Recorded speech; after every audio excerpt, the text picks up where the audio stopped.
Mes parents m'ont texté, on sait que tu as dépensé 480 000 € pour sauver notre maison. Mais ta sœur ne veut pas de toi à Noël. J'ai juste répondu, ok, noté. Ce soir-là, ils ont compris que je n'étais plus leur bonne poire. Ce qui s'est passé ensuite les a détruits. Pas un appel. Pas une explication. Juste une phrase froide qui illuminait mon loft silencieux à Amiens. J'ai relu le message, encore et encore. 480 000 €. C'était le prix de mon avenir, le prix de mon rêve, sacrifié pour eux il y a 6 mois. Et ma récompense? L'exclusion. Je m'appelle Garance, j'ai 34 ans. Je suis responsable logistique. Ma vie, c'est l'ordre, la structure, les plannings. Le chaos, c'est le domaine de ma famille.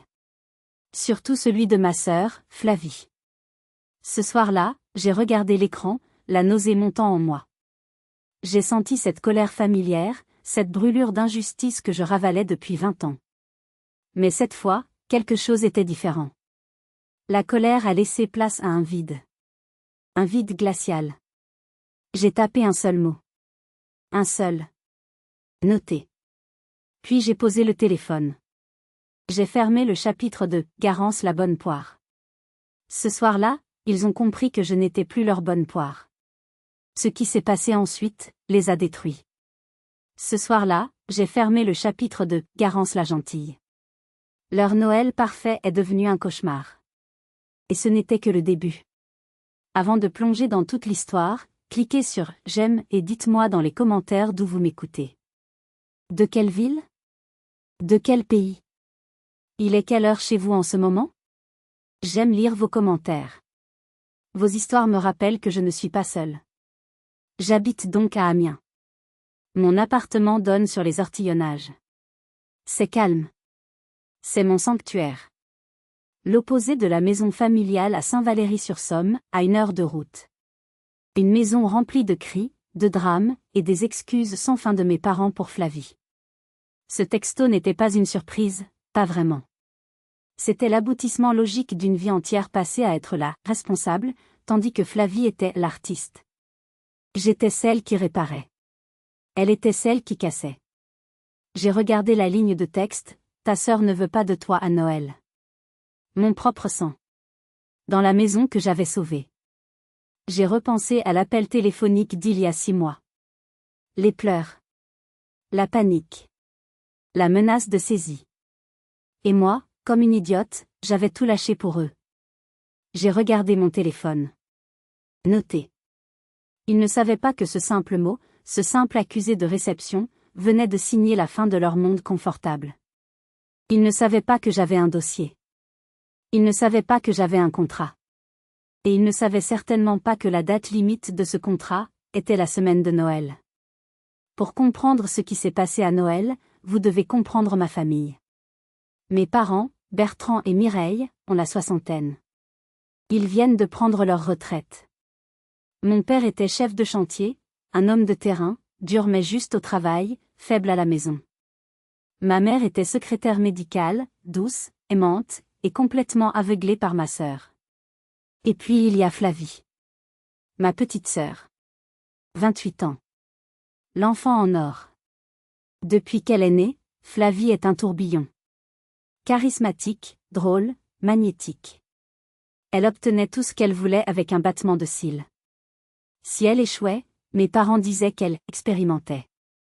Si elle était méchante, ils disaient qu'elle avait du caractère. Moi, Garance, j'ai 34 ans. J'ai 6 ans de plus. Et j'ai toujours été la responsable. J'ai un souvenir très clair. J'avais 10 ans, Flavie en avait 4. Elle jouait avec le vase en porcelaine de notre grand-mère. Un héritage. Je lui ai dit d'arrêter. Elle m'a fait une grimace et l'a fait tomber. Il s'est brisé en 1000 morceaux. Ma mère est entrée et s'est mise à pleurer. Flavie s'est mise à hurler. Moi, je n'ai rien dit. J'ai pris les morceaux.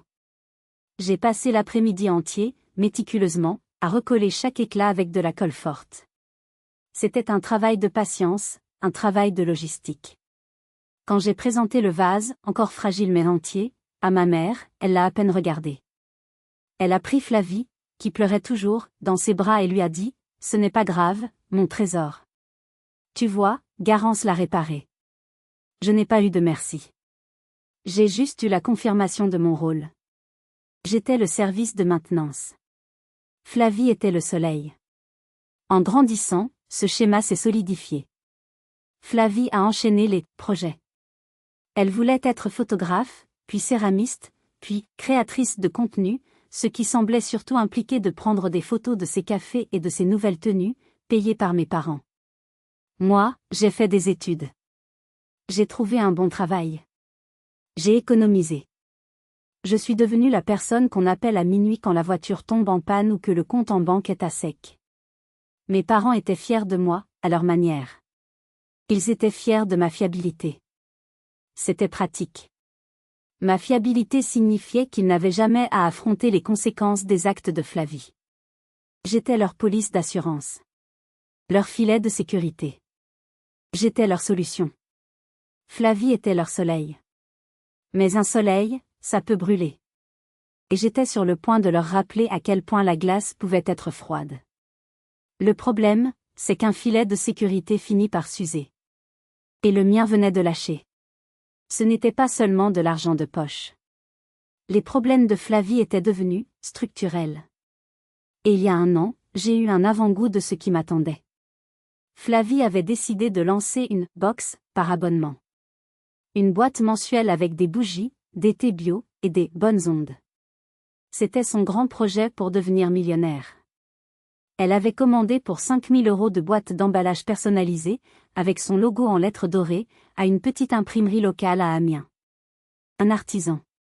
Elle lui avait versé un acompte dérisoire. 3 mois plus tard, les boîtes prenaient la poussière dans le garage de mes parents, et l'artisan n'avait jamais été payé. Un après-midi, mon téléphone de bureau a sonné. C'était le propriétaire de l'imprimerie. Il était furieux. « Madame Garance ? Votre sœur m'ignore. Elle m'a dit que vous vous portiez garante. Elle m'a dit que vous étiez responsable logistique dans une grosse boîte et que vous alliez couvrir les frais. » J'ai failli m'étouffer. Elle avait utilisé mon nom. Mon poste. Ma réputation professionnelle. Monsieur, ai-je dit, la voix tremblante de rage, je n'ai jamais rien signé. Peut-être, a-t-il répondu, mais j'ai des collègues dans votre secteur. Une mauvaise réputation se répand vite à Amiens. Payez-moi, ou je m'assure que tout le monde sache comment votre famille traite les petits artisans. C'était du chantage. Basé sur un mensonge de ma sœur. Ce soir-là, j'ai appelé mes parents. La réponse de ma mère ?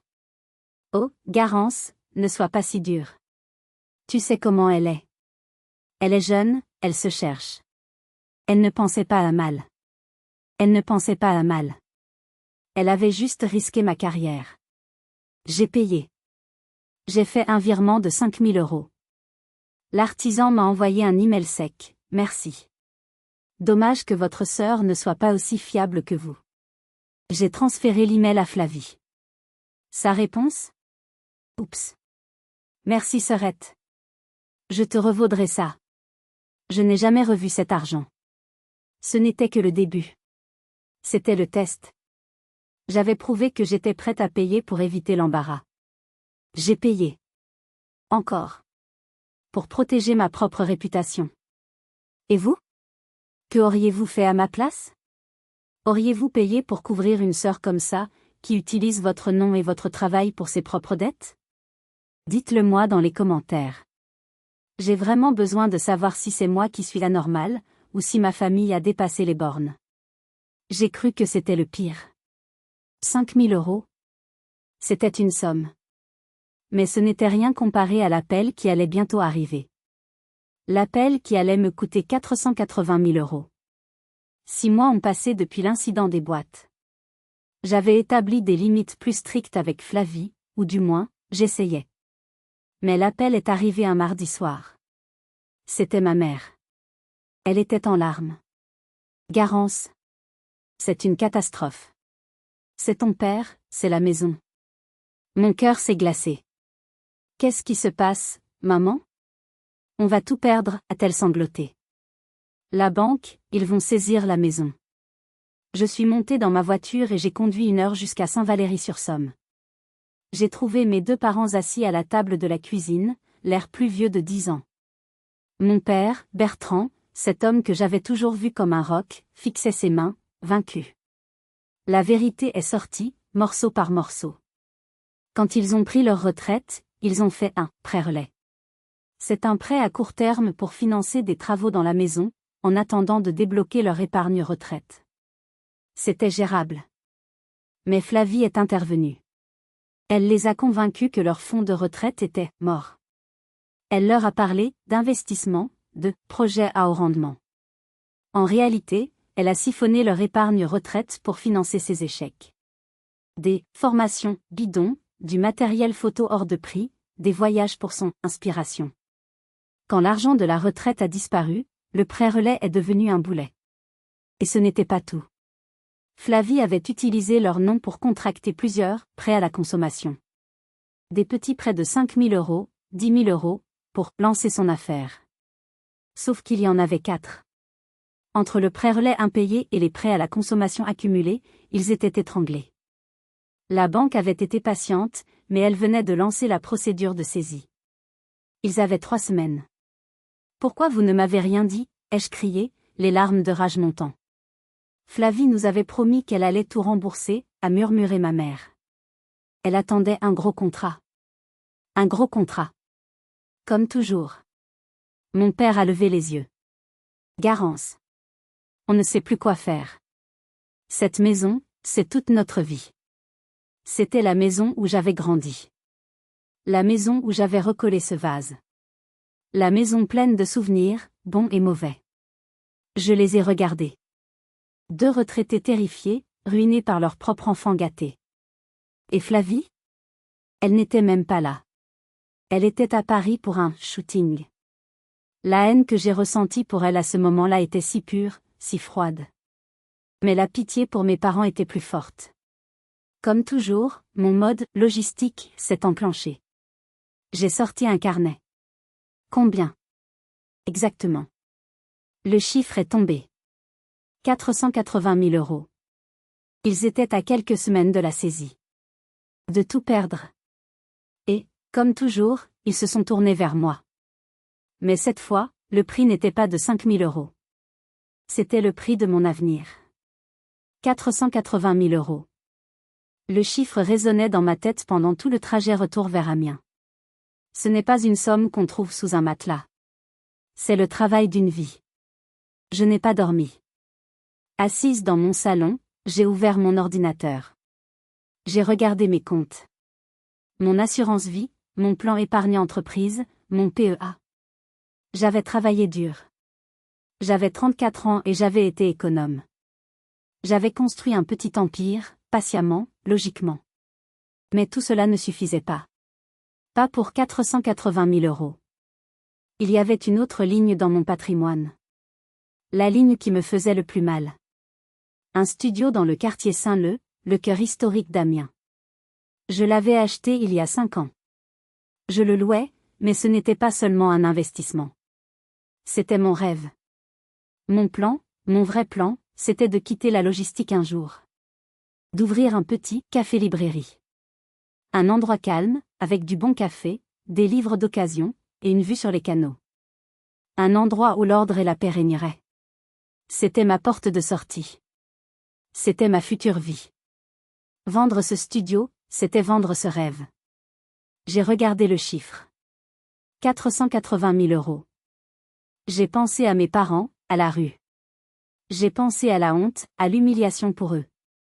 Et j'ai pensé à Flavie, à Paris, probablement en train de siroter un verre hors de prix, inconsciente du désastre qu'elle avait créé.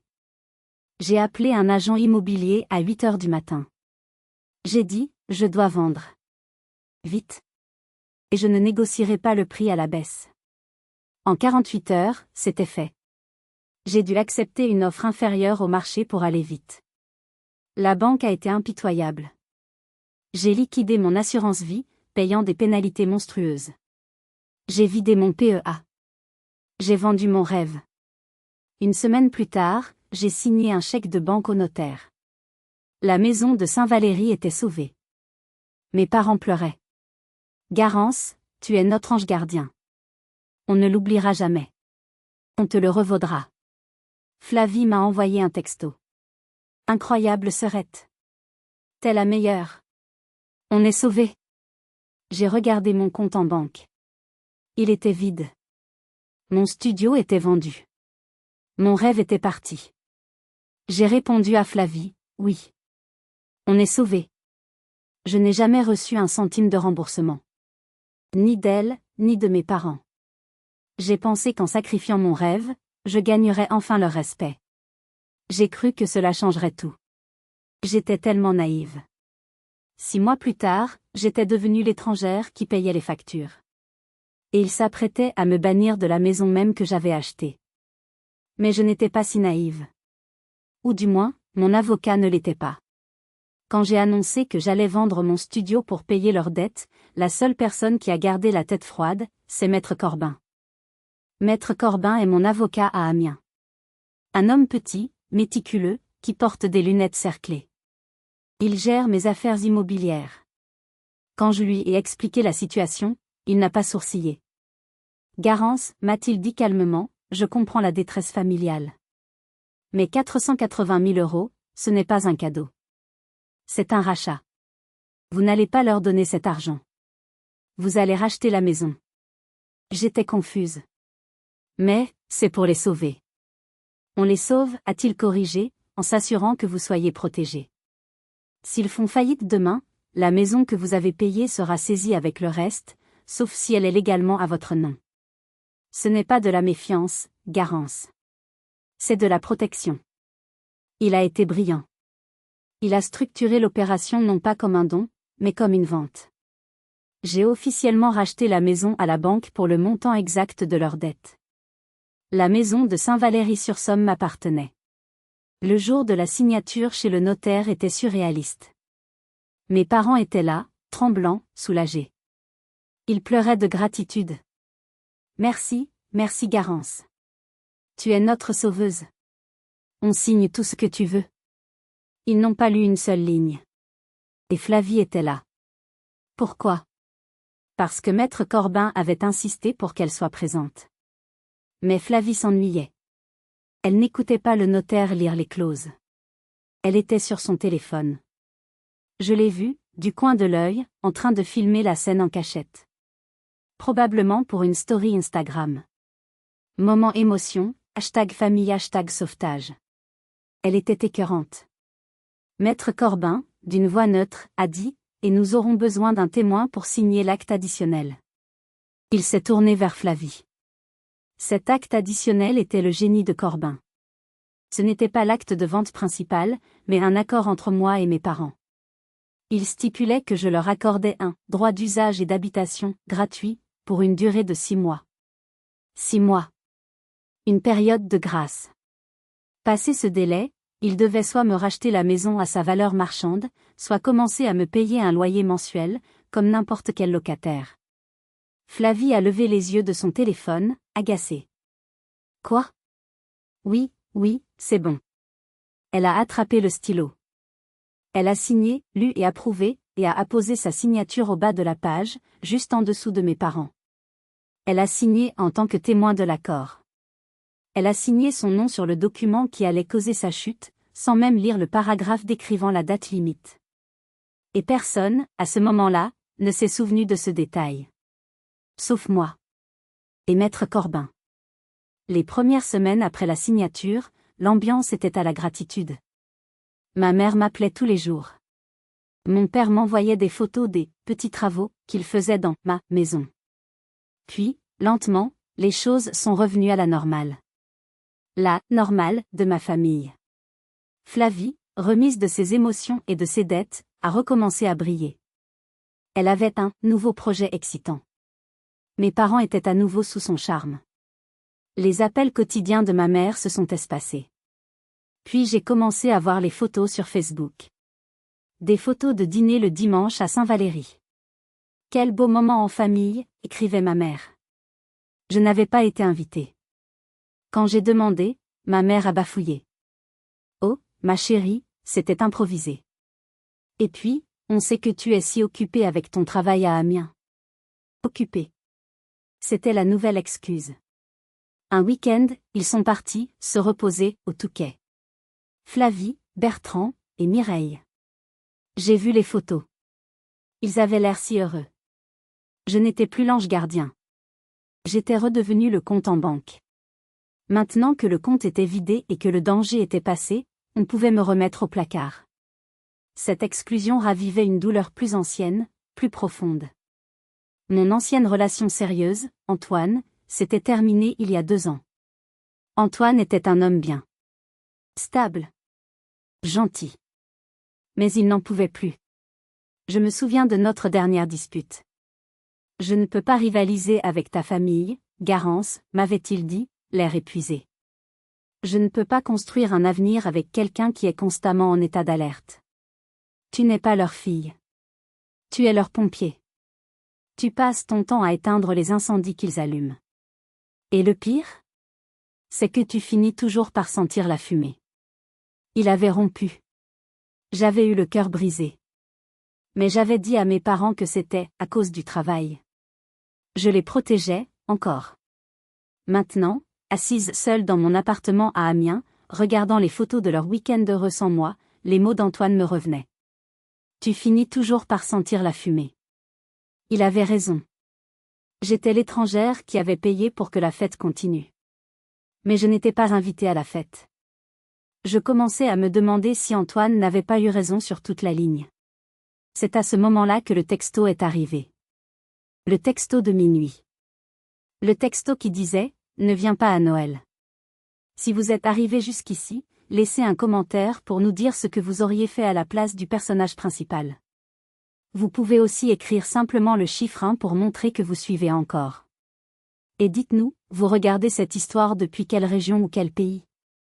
Le texto de ma mère était déjà une gifle. Ne viens pas à Noël, ta sœur organise.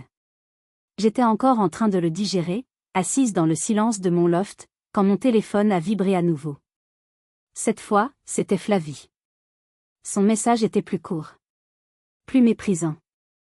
Ce n'est pas personnel, Garance. Je veux juste une soirée tranquille. Tu es trop intense. On déjeunera la semaine prochaine, promis. Bisous. Intense.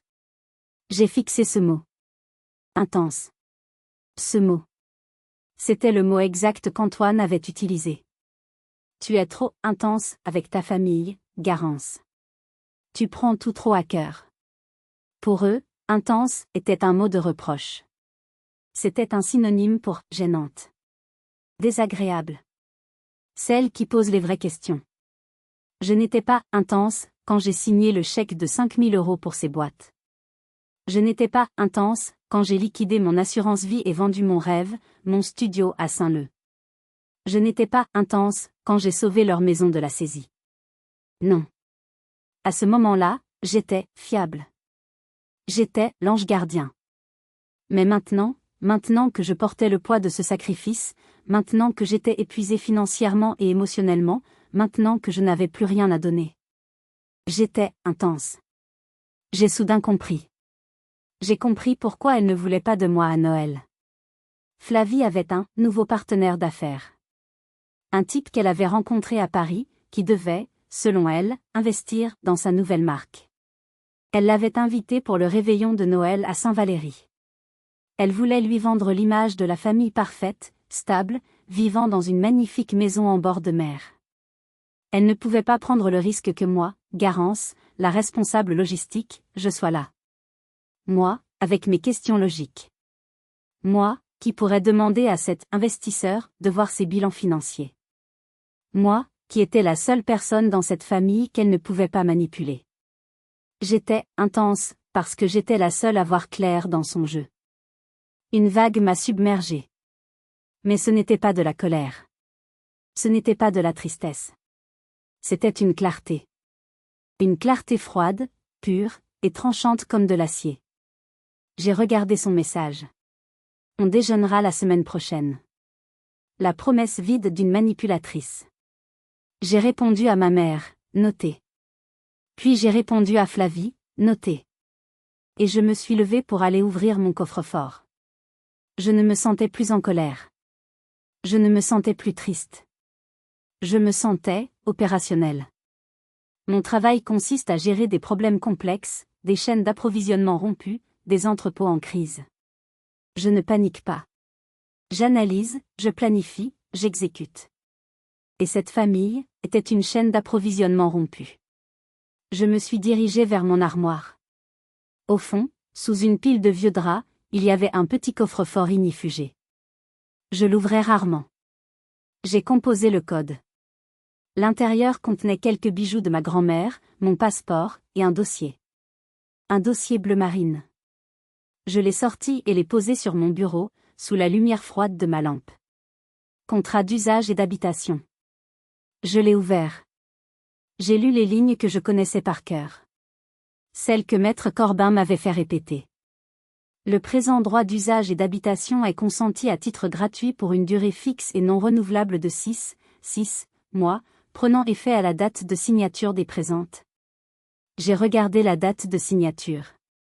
C'était il y a presque 6 mois.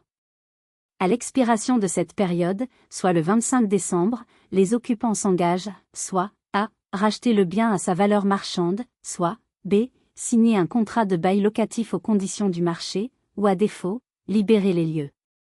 Le 25 décembre. Le génie de Maître Corbin. Il avait fixé la date limite au jour de Noël. Peut-être pensait-il que la magie de Noël les pousserait à bien se comporter. Ils avaient eu 6 mois.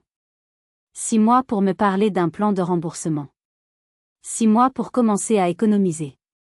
6 mois pour me traiter avec le respect minimum dû à leurs propriétaires.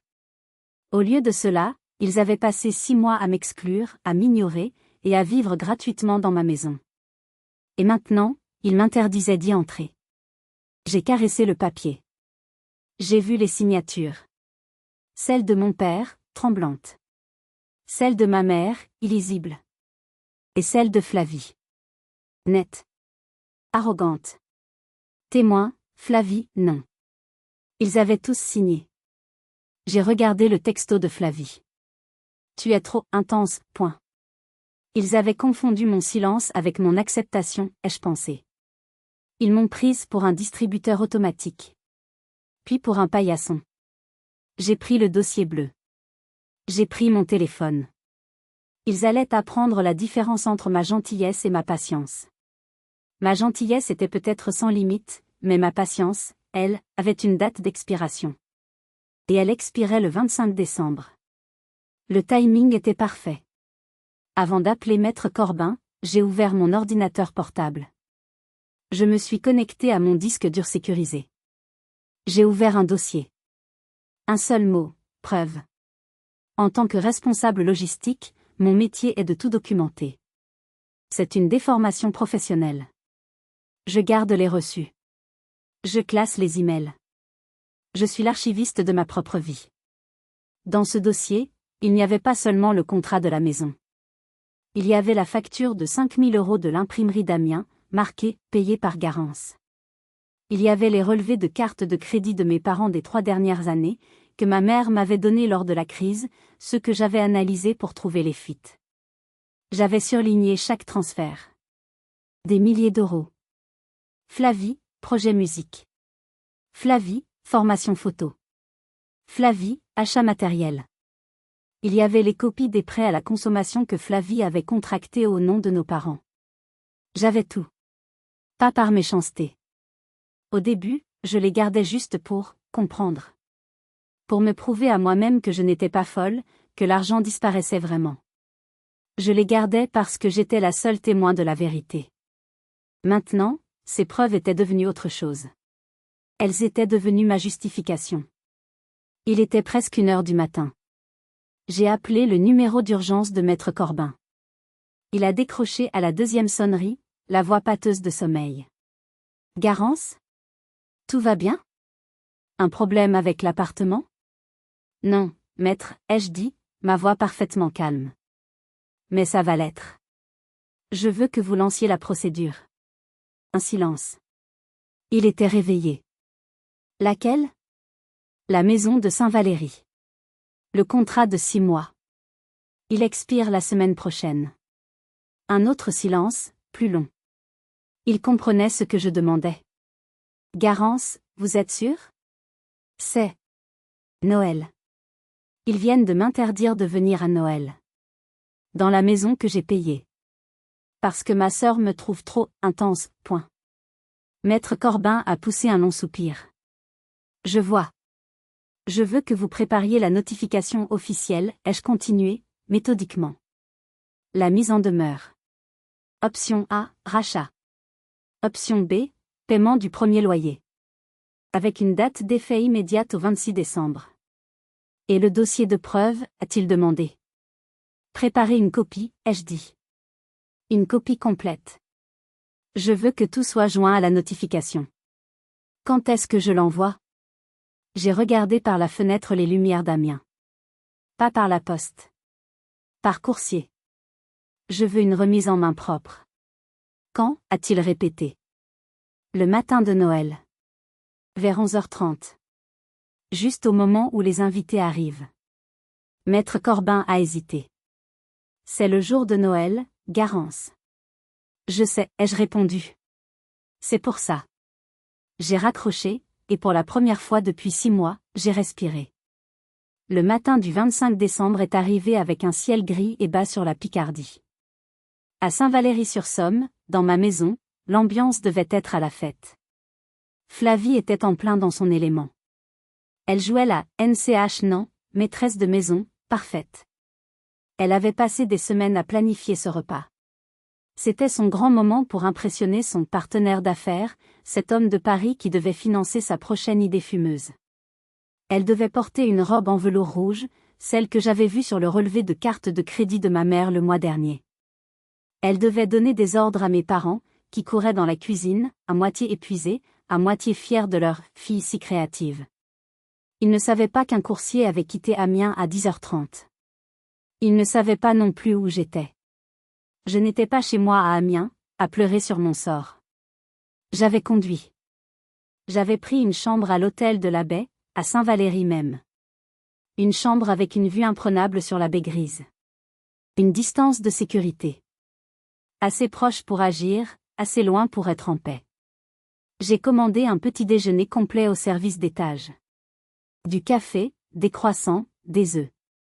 J'ai mangé lentement, méthodiquement, en regardant les oiseaux sur la vasière. À 11h, j'ai pris une douche. Je me suis habillée. Pas une robe de fête. Un jean, un pull en cachemire confortable. Je me sentais calme. Prête. Vous pensez peut-être que c'est cruel. Faire ça le jour de Noël. Croyez-moi, j'y ai pensé toute la nuit. J'ai pensé à la magie de Noël, à la famille. Mais quelle famille? Celle qui m'avait saigné à blanc puis jetée dehors? Parfois, la seule façon de traiter une infection profonde, ce n'est pas avec un pansement. C'est avec un bistouri.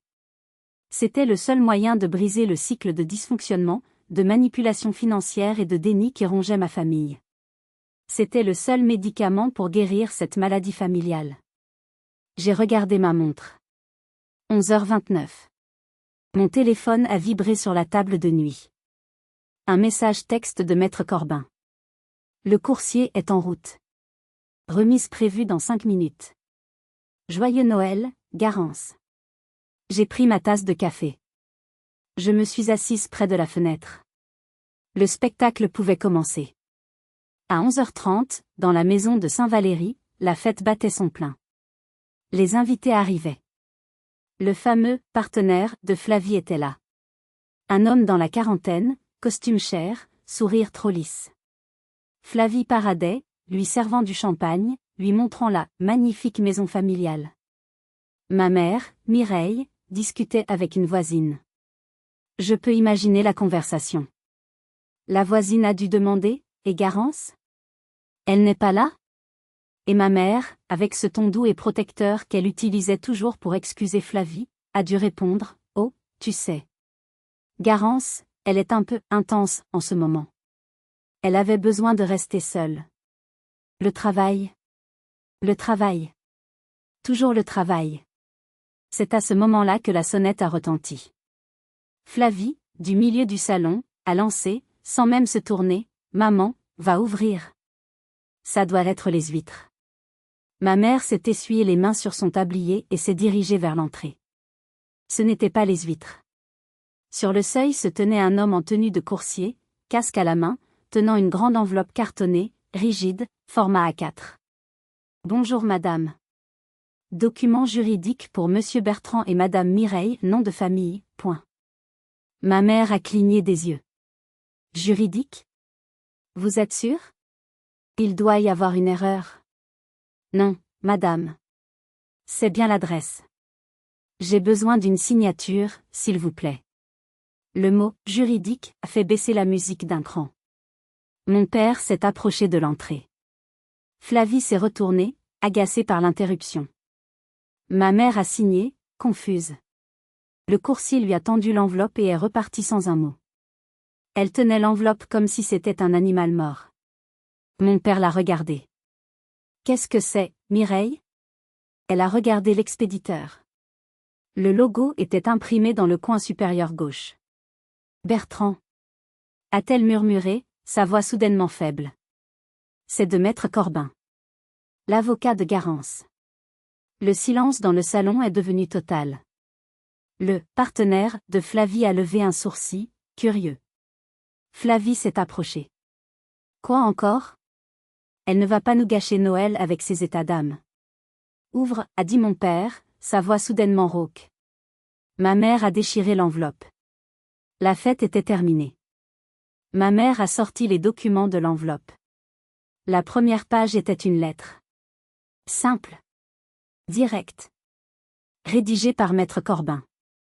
Conformément à l'accord signé le. Flavie a ri nerveusement. Ouvrez, ce n'est rien. Probablement une carte de Noël en retard, envoyée par avocat. C'est tout à fait son style intense, point. Mais personne ne riait. Mon père a pris les documents des mains tremblantes de ma mère. Il a lu. Il y avait 3 choses dans cette enveloppe. La lettre de mise en demeure, rappelant les termes du contrat et la date d'expiration du 25 décembre. L'accord original, avec leurs 3 signatures bien visibles. Une demande formelle de paiement. Soit l'intégralité des 480 000 € pour acheter la maison sous 30 jours, soit le paiement immédiat du premier mois de loyer, fixé à la valeur du marché local. Payer, un loyer, a murmuré ma mère. Mais, c'est notre maison. Mon père est devenu livide. Il a secoué la tête. Non, Mireille. Sa voix était blanche, morte. Ce n'est pas notre maison. C'est la maison de Garance. L'onde de choc a traversé la pièce. Les invités se regardaient, gênés. Le partenaire de Flavie a posé sa coupe de champagne. Elle ne ferait jamais ça, a dit ma mère, cherchant du soutien. C'est un malentendu. Elle est juste, contrariée. Non, a dit mon père. Ce n'est pas un malentendu. Il a brandi le contrat. C'est écrit ici. Noir sur blanc. La période de grâce de 6 mois. Elle expire aujourd'hui. Appelle-la, a crié ma mère, la panique montant dans sa voix. Bertrand, appelle-la tout de suite. Mon père a sorti son téléphone. Mais ce n'est pas tout ce qui est tombé de l'enveloppe. Un deuxième dossier, plus épais, a glissé sur la table basse. Il n'était pas intitulé « Contrat ». Il était intitulé « Preuve ». Flavie l'a vu en premier. Elle a tendu la main pour le saisir, mais le partenaire a été plus rapide. Il s'est penché et a ramassé le dossier. Il l'a ouvert. Et il a commencé à lire. Il a vu la facture de 5 000 € pour les boîtes. Il a vu les relevés de comptes surlignés. Il a vu les prêts à la consommation. Le visage souriant et suave du partenaire s'est durci. Il a levé les yeux, non pas vers mes parents, mais vers Flavie. Et à ce moment-là, Flavie a compris. Ce n'était pas seulement une attaque contre ses parents. C'était une attaque contre elle. Le partenaire feuilletait le dossier « Preuve » avec une fascination froide. Il ne disait rien. Il lisait juste, absorbant la réalité financière de la famille qu'il était censé impressionner. Flavie, le visage décomposé, a tenté de lui arracher les papiers. Ce sont des documents privés. Vous n'avez pas le droit. Il l'a repoussé d'un geste sec. C'est donc ça, votre affaire de famille, a-t-il dit, sa voix tranchante. Vous vivez au crochet de vos parents, qui eux-mêmes vivent au crochet de votre sœur? Ce n'est pas vrai, a crié Flavie. C'est alors qu'elle a vu le contrat principal, celui de la maison. Et elle a vu sa propre signature. C'est quoi ça? Mon nom est dessus. Je n'ai rien signé de tel. Mon père, qui avait été silencieux, a explosé. C'était la première fois que je l'entendais élever la voix contre elle depuis 10 ans. Si. Tu as signé, a-t-il hurlé, faisant sursauter tout le monde. Tu as signé comme témoin. J'étais là. Ta mère était là. Mais tu étais trop occupé avec ton putain de téléphone pour écouter ce que le notaire disait. Le mot « putain » est resté suspendu dans l'air. Ma mère a mis la main devant sa bouche. Flavie était piégée. Les mensonges s'effondraient. Le partenaire s'est levé. Il a soigneusement reposé le dossier de preuves sur la table. Il a ajusté sa veste. Flavie, a-t-il dit, d'un ton soudainement glacial. Je crois que j'ai oublié quelque chose d'important à Paris. Je dois y retourner. Non. Attends, a-t-elle supplié, attrapant son bras. Ce n'est pas ce que tu crois. C'est ma sœur, elle est folle, elle est jalouse. Il s'est dégagé. Peut-être. Mais ce que je vois, ce sont des prêts impayés et beaucoup de drames. Je n'investis pas dans le drame. Il a regardé mes parents avec une pitié feinte. Joyeux Noël. Il est parti. Sans un regard en arrière. La porte s'est refermée dans un silence de mort. Les autres invités ont commencé à se lever, murmurant des excuses. On doit y aller. On a de la route. En moins de 5 minutes, le salon était vide. Il ne restait que mes parents et Flavie, au milieu des ruines de leur fête parfaite. Flavie s'est retournée vers mes parents, le visage tordu par la rage. C'est de votre faute. Vous n'auriez jamais dû la laisser faire ça. Ma mère s'est effondrée sur le canapé, en larmes. Mon père a attrapé son téléphone. J'appelle Garance. Maintenant. Son partenaire avait disparu. Ses invités la regardaient avec pitié. Son monde venait de s'effondrer. C'est à ce moment-là que mon téléphone, posé sur la table de ma chambre d'hôtel, s'est mis à sonner. Encore. Et encore. Je l'ai laissé sonner. Une fois. Mon père. 2 fois. Ma mère. 3, 4, 5 fois. Flavie. Je regardais la baie grise. J'écoutais la sonnerie stridente. À chaque appel manqué, je me sentais un peu plus légère. Ils ont appelé, en alternance, pendant 10 minutes. Plus de 30 appels manqués. Finalement, j'ai décroché. J'ai mis le haut-parleur. Je n'ai rien dit. J'ai juste attendu. Allô? Garance? C'était la voix de mon père, haletante. Oui. Garance, tu ne peux pas faire ça, a-t-il bégayé. Pas aujourd'hui. C'est Noël. C'est vous qui m'avez dit de ne pas venir, ai-je répondu, ma voix plate. C'était une erreur. Flavie ne le pensait pas, a crié ma mère en arrière-plan. Ma chérie, s'il te plaît, annule ça. Dit à l'avocat. Puis le téléphone a été arraché. J'ai entendu un cri. Tu es folle. C'était Flavie. Elle ne pleurait pas. Elle hurlait. Tu es complètement folle. Tu as tout gâché. Tu as gâché Noël. Non, ai-je dit calmement. Si. Tu as tout ruiné. Tu as humilié cette famille. Mon partenaire est parti. Tu as ruiné ma réputation. La vérité, ai-je dit, ma voix toujours aussi calme. Quelle vérité? La vérité que tu n'as pas de réputation, Flavie. Tu n'as que des dettes. Ce n'est pas à propos de ta réputation. C'est à propos de la responsabilité. La responsabilité, a-t-elle sifflé. Tu nous punis. Non. C'est vous qui vous punissez. Je ne fais qu'appliquer un contrat que vous avez tous signé. Vous ne pouvez pas payer le loyer de la maison que j'ai achetée? Il y a eu un silence. J'ai continué. C'est peut-être parce que tu as vidé leur compte en banque pendant des années. Les preuves sont sur la table, non? L'imprimerie d'Amiens. Les prêts à la consommation. L'argent de leur retraite. J'ai entendu ma mère sangloter. Arrête, Garance, s'il te plaît. Non, ai-je dit. C'est fini. Vous vouliez un Noël tranquille sans la fille intense. Vous l'avez. Je ne suis pas là. Qu'est-ce qu'on va faire, a murmuré mon père, reprenant le téléphone. Vous avez les options. Option A, vous rachetez la maison. Option B, vous payez le loyer. L'option C, c'est que Maître Corbin entame la procédure d'expulsion. Vous avez 30 jours. Mais, on n'a pas cet argent. Je sais, ai-je dit. Flavie l'a dépensé. J'ai fait une pause. J'ai regardé la baie de Somme. Je n'en peux plus d'être votre bonne poire. Et j'ai raccroché. J'ai éteint mon téléphone.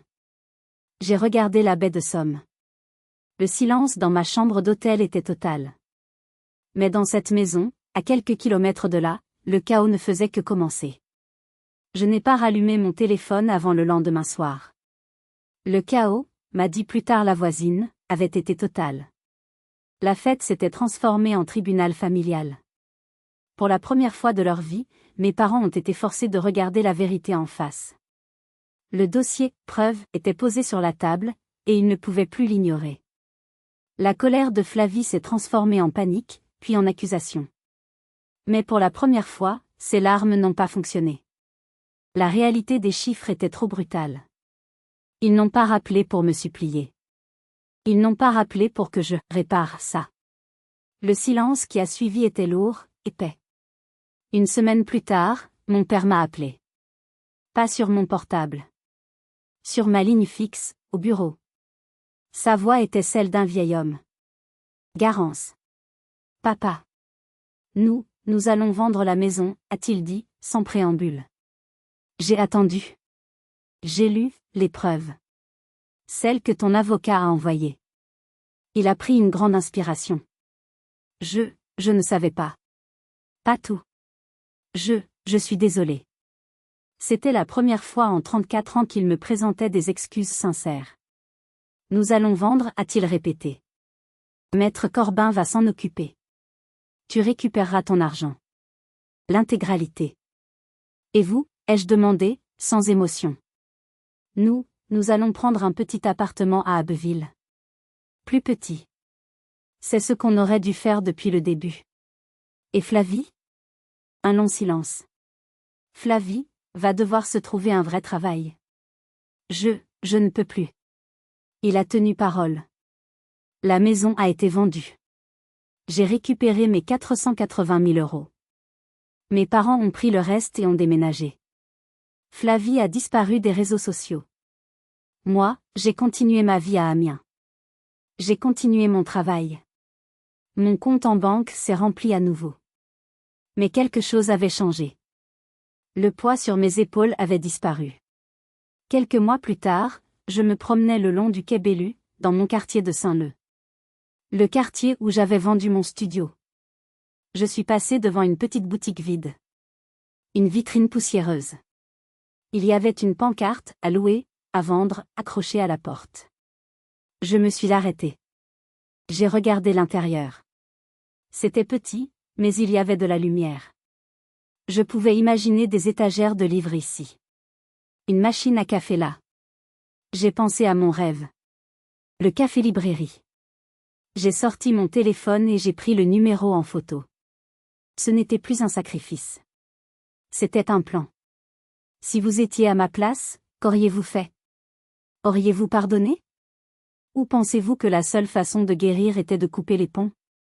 Laissez vos réflexions ci-dessous. Et si vous avez vécu quelque chose de similaire, si vous avez été la personne responsable toute votre vie, si vous avez été le pompier de votre famille, partagez votre histoire.